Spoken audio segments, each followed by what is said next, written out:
Dave Geister here of the Monster Movie Happy Hour.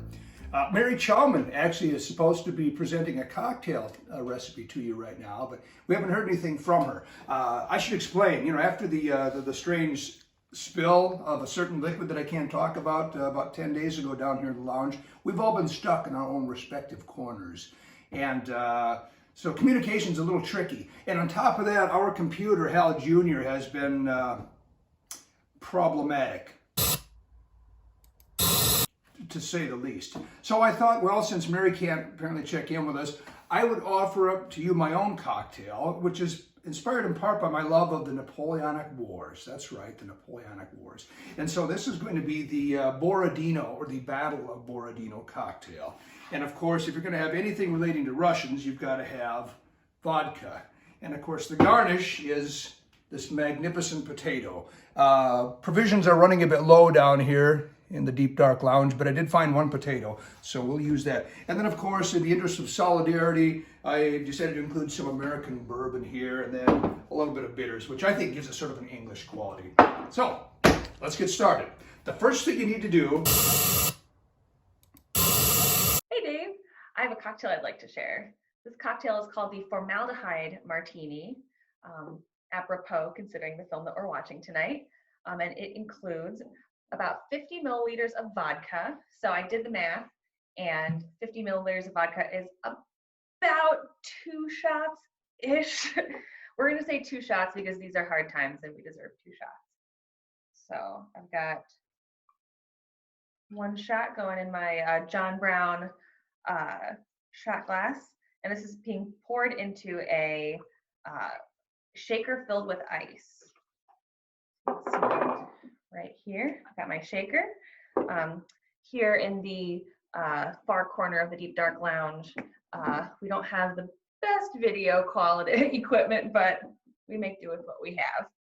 So we got 2 ounces, just about, of vodka going into a shot glass.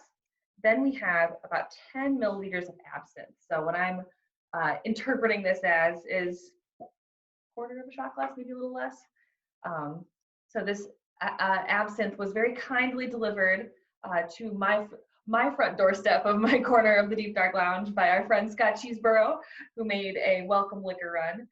So I have a little bit of absinthe now. You can also use absinthe to make other cocktails, and we've used absinthe and falernum and other sorts of things. Not falernum, the other liquor that Dave really likes, an Annecy licoricey liquor. That you can use to make lots of other cocktails, but one of my favorites is a Sazerac, which is sort of like a New Orleans old fashioned. So good thing to have in the liquor cabinet. So a little bit of absinthe going in. And then next up is about the same amount of simple syrup. Now simple syrup is pretty easy to make at home. All you need is equal parts sugar and water. And if you have a kitchen scale, that's really helpful. I have about 50 grams of sugar and 50 grams of water, of hot water, so it all incorporates nicely in a harissa jar, a leftover harissa jar. And this is a good use of old jars, but also nice to shake it up, so you can just stick the sugar and hot water in there, shake it up, and you got your own simple syrup. So a little bit of simple syrup going in there too.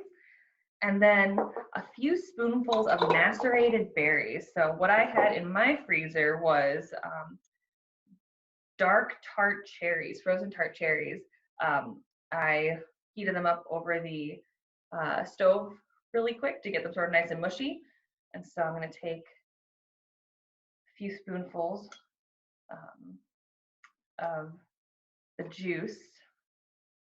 Let's stick that here in my cocktail shaker. You can see the juice looks very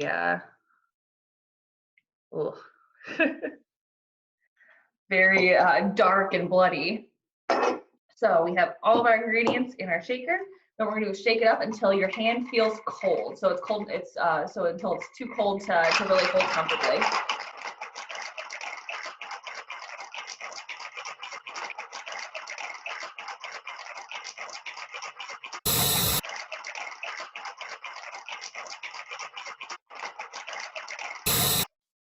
All right, should do it.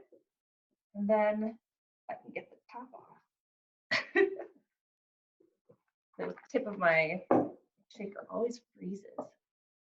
Always gets stuck. I can warm it up. All right, that thing's stuck on there. So we're just gonna take the whole top off. And that's stuck on there too. Oh, there we go. All right, once that's all shaken up, I grab a strainer really quick. Strainer here. And then pour it into your glass.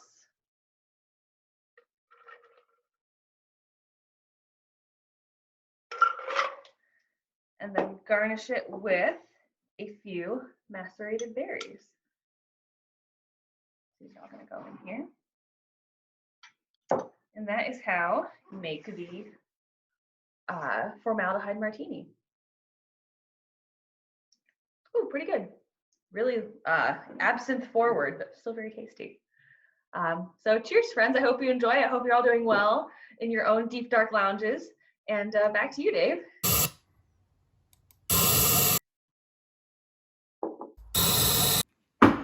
All right. And then basically all you need to do to finish this baby off is to garnish it with the potato.